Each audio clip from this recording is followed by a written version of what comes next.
Assalamualaikum warahmatullahi wabarakatuh. Bismillahirrahmanirrahim. Alhamdulillahirabbil alamin. Wassalatu wassalamu ala asyrafil anbiya wal mursalin sayyidina maulana Muhammad wa ala alihi wa ashabi ajmain. Amma ba'du. Selamat bertemu kembali dengan saya Muhammad Ajib di channel Kampung Ilmu. Channelnya orang-orang yang tetap istiqamah mencari ilmu. Pada kesempatan ini kita akan membahas rasa takut dan bagaimana cara menghilangkan sifat penakut. Rasa takut adalah emosi alami ketika seseorang merasa ngeri, merasa kemungkinan adanya ancaman atau bahaya, dan menurut anggapan seorang tadi dapat mendatangkan kerugian materi maupun non-materi, dapat merugikan harta bendanya, kesehatannya, karir, kebahagiaannya, dan lain sebagainya. Baik itu ancaman yang bersifat fisik maupun non-fisik, sama-sama bisa memicu rasa takut. Rasa takut atau al-khauf adalah naluri fitri pada manusia. Rasa itu selalu ada pada manusia normal sebagai bagian yang tidak terpisahkan. Rasa takut itu sesuatu yang wajar, artinya bisa dibenarkan dan bahkan diperlukan jika ditempatkan pada kondisi yang tepat. Rasa takut secara umum ada dua macam, rasa takut yang benar dan rasa takut yang salah. Rasa takut yang benar muncul ketika manusia memberikan penilaian terhadap hakikat sesuatu secara tepat. Sementara rasa takut yang tidak benar muncul ketika dia tidak memberikan penilaian yang tepat terhadap hakikat sesuatu. Penilaian yang tidak tepat ini bisa macam-macam sebabnya. Di antaranya, satu, ilusi atau bayangan. Seperti rasa takut terhadap hantu, tahayul, khurafat, dan sejenisnya. Yang kedua, salah menyimpulkan fakta. Seperti melihat anjing hitam dikira pasti menggigit. Yang ketiga, salah informasi. Misalnya diajari bahwa kecoak adalah hewan yang membahayakan nyawa dan lain sebagainya. Rasa takut yang benar tidak perlu dihilangkan, malah harus dipertahankan. Karena rasa takut seperti ini akan menjaga manusia. Rasa takut kepada Allah, siksanya di neraka, takut memasukkan tangan ke mulut ular kobra berbisa, takut di tengah-tengah tanah lapang saat hujan petir, dan semisalnya tidak boleh dihilangkan. Rasa takut semacam ini jika dihilangkan malah akan membahayakan manusia secara permanen, baik dalam kehidupan di dunia ini maupun di akhirat nanti. Adapun rasa takut yang tidak benar, maka rasa takut jenis ini tidak boleh dipelihara dan kita biarkan menggerogoti diri kita. Rasa takut seperti ini hanya akan memandulkan potensi, melemahkan semangat, memundurkan cara berpikir, dan tidak produktif. Rasa takut yang tidak benar harus dibuang jika manusia ingin memperoleh kejayaan di dunia ini maupun di akhirat kelak. Rasa takut yang paling tidak mutu dan juga paling berbahaya adalah rasa takut yang muncul akibat ilusi dan bayangan-bayangan akibat khayalannya sendiri yang tidak ada realitasnya. Ketakutan pada kuntilanak, wewe gombel, gendruwo, ndas glundung, usus klewer, pocong, vampir, sundel bolong, dan berbagai istilah hantu lainnya adalah rasa takut akibat ilusi-ilusi bayangan dan khayalan yang diciptakan manusia sendiri tanpa pernah bisa dibuktikan realitasnya. Demikian pula rasa takut pernikahan akan gagal jika weton tidak cocok, takut perniagaan tidak berhasil jika pergi menuju Nagadino, takut membeli barang tertentu di hari Selasa karena khawatir barang cepat rusak, takut tertimpa musibah ketika kejatuhan cicak, takut menyembelih bebek karena khawatir istrinya yang hamil nanti akan melahirkan anak berkaki lebar seperti bebek, dan berbagai khurafat yang lain. Semua itu adalah konsep-konsep yang diciptakan oleh ilusi dan bayangan manusia tanpa pernah bisa dijelaskan hukum sebab akibatnya secara ilmiah.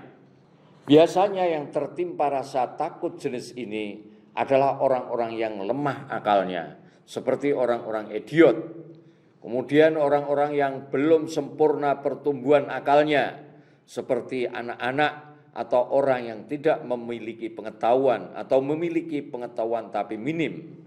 Golongan yang ketiga adalah golongan yang paling banyak.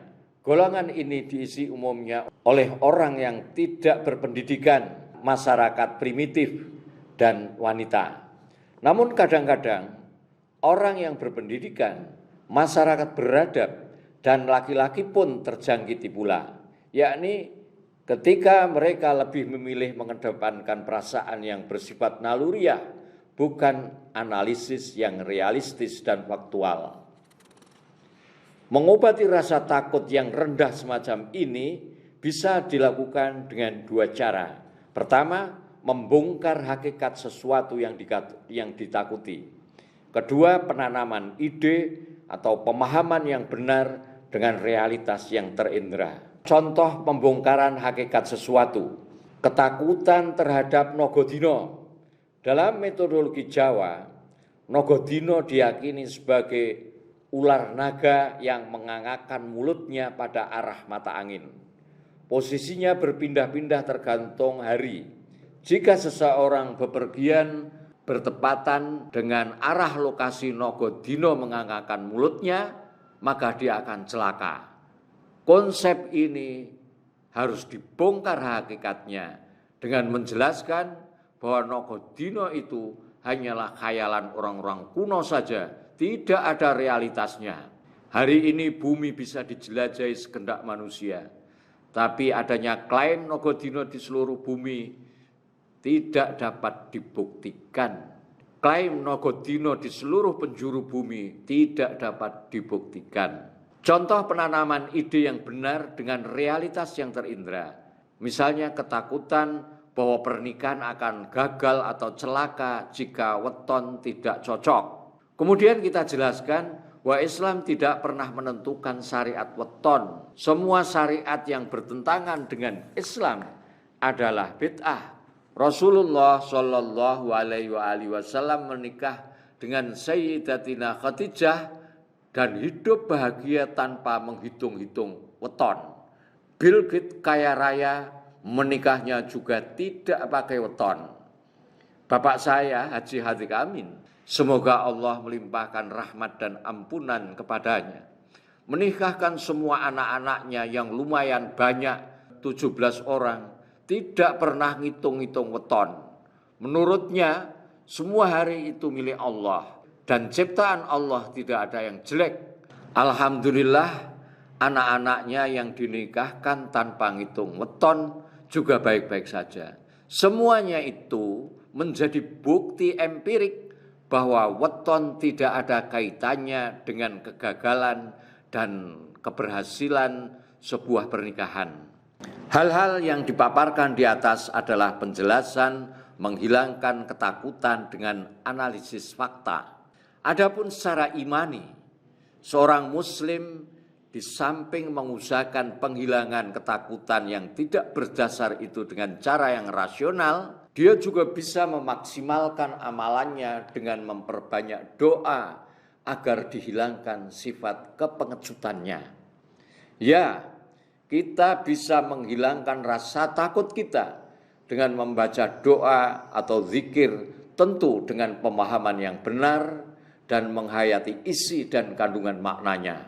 Contoh, ketika kita merasa takut berada di suatu tempat yang katanya ditempati oleh jin ifrit, jin jahat, ya kita tidak perlu takut. Yang kita lakukan baca La haula wala quwata illa billahil aliyyil azim. Tidak ada daya upaya, tidak ada kekuatan kecuali atas izin Allah yang Maha Agung.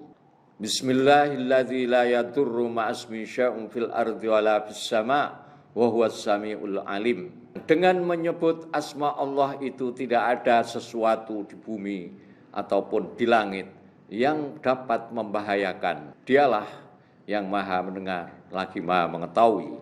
Kalimat-kalimat suci ini jika kita baca berulang kali dengan keyakinan bahwa jin, setan, hantu tidak punya daya dan kekuatan kecuali dengan izin Allah. Dalam mengucapkan itu kita harus yakin dengan menyebut asma Allah, maka tidak ada satupun yang dapat membahayakan diri kita. Maka rasa takut terhadap hantu, setan, dan jin akan hilang dengan izin Allah. Rasulullah SAW mengajarkan doa agar rasa takut terhadap hal-hal yang tidak perlu kita takuti hilang. Silahkan diamalkan. Kana Sa'dun yu'allimu banihi haula'il kalimat kama yu'allimul mu'allimul hilmana al-kitabata. Wa yaqulu inna Rasulullah sallallahu alaihi wasallam kana yata'awwadhu minhunna tuburas shalah. Allahumma inni a'udzubika minal jubni. Dari Ammar bin Maimun al-Audi, dia berkata, saat mengajari putra-putranya kalimat-kalimat berikut, sebagaimana seorang guru mengajari tulisan kepada murid-murid kecilnya, dan juga berkata, sesungguhnya Rasulullah SAW berlindung dengan kalimat-kalimat tersebut setiap kali selesai sholat. Allahumma inni a'udzubika minal jubni. Ya Allah, sesungguhnya aku berlindung kepadamu dari sifat pengecut. An Anas bin Malik radhiyallahu an qala kana Nabi sallallahu alaihi wasallam yaqul Allahumma inni a'udzubika minal ajzi wal kasali wal jubni wal haram wa a'udzubika min fitnatil mahya wal mamat wa a'udzubika min azabin nar. Dari Anas bin Malik beliau berkata, Nabi sallallahu alaihi wasallam bersabda, ya Allah, sesungguhnya aku berlindung kepadamu dari kelemahan dan kemalasan, kepengecutan dan kerentaan. Dan aku berlindung kepadamu dari fitnah hidup dan mati. Dan aku berlindung kepadamu dari siksa kubur. Sahabat Kampung Ilmu yang berbahagia, dalam hidup ini ada banyak hal dan masalah yang membuat kita mengalami ketakutan, kebingungan, kesedihan, dan merasa lemah tidak berdaya, merasa terancam oleh orang lain, dan lain-lainnya, yang membuat kita cemas, sehingga kita takut dan khawatir, dan tidak bergairah untuk mengerjakan pekerjaan yang seharusnya kita kerjakan. Meskipun kewajiban yang harus dikerjakan menunggu di depan mata, namun kadang kita malas mengerjakannya. Kita malas melakukan aktivitas yang bermanfaat. Hampir semua orang pernah berhutang. Ketika penghasilan tidak sebanding dengan pengeluaran, maka solusinya adalah hutang. Kalau dalam waktu lama tidak ada penghasilan yang memadai, maka lilitan hutang semakin lama semakin menggunung, dan itu akan membuat hidup kita tidak lagi dapat tenang. Ya, hutang itu telah merampas kenyamanan hidup kita. Hal-hal seperti di atas pernah dirasakan oleh Abu Umamah, salah seorang sahabat Nabi dari kalangan Ansor. Suatu hari dia duduk termenung di masjid di luar waktu sholat dengan tatapan mata yang kosong jauh menerawang. Kemudian tidak berapa lama Rasulullah Shallallahu Alaihi Wasallam masuk ke dalam masjid dan menghampiri Abu Umamah. Rasulullah bertanya, wahai Abu Umamah, aku melihatmu duduk di masjid di luar waktu sholat. Apa yang terjadi denganmu? Abu Umamah menjawab, ya Rasulullah, saat ini aku dalam kesulitan membayar utang. Rasulullah berkata, aku akan mengajarimu beberapa perkataan positif. Jika engkau mengucapkannya, Mudah-mudahan Allah akan menghilangkan segala kesulitanmu dan melunasi utang-utangmu. Bacalah doa ini pada pagi dan sore hari. Allahumma inni a'udzubika minal hammi wal hazan, wa a'udzubika minal ajzi wal kasal, wa a'udzubika minal jubni wal bukhl, wa a'udzubika min ghalabatid daini wa qahrir rijal. Ya Allah, sesungguhnya aku berlindung padamu dari kebingungan dan kesedihan. Aku berlindung padamu dari kelemahan dan kemalasan. Aku berlindung kepadamu dari sifat pengecut dan kikir. Aku berlindung padamu dari lilitan hutang dan kesewenang-wenangan manusia. Menurut pengakuan Abu Umamah radhiyallahu an, setelah ia mengamalkan dan membaca doa yang diajarkan Nabi tersebut, Allah menghilangkan kebingungan, kesedihan, kelemahan, kemalasan, ketakutan, dan utang-utangnya dapat dilunasi. Di samping mengamalkan dan membaca doa yang diajarkan Rasulullah Shallallahu Alaihi Wasallam ini, ketika seseorang diterpa banyak masalah, dirundung kegundahan dan himpitan hidup, Rasulullah mengajarkan zikir. Hendaknya orang itu banyak-banyak mengucapkan hasbunallah wa ni'mal wakil, ni'mal maula wa ni'man nasir. Hasbunallah wa ni'mal wakil, ni'mal maula wa ni'man nasir. Hasbunallah ni'mal wakil, ni'mal maula wa ni'man nasir. Cukuplah Allah tempat berserah diri bagi kami. Dia sebaik-baik pelindung kami dan sebaik-baik penolong kami. Oleh karenanya, seorang muslim dianjurkan selalu melibatkan Allah dalam mengatasi ketakutan dan kegundahan hidup dan di dalam seluruh kehidupannya. Sampai di sini dulu, sampai ketemu lagi insyaallah. Wassalamualaikum warahmatullahi wabarakatuh. Muhammad Ajib.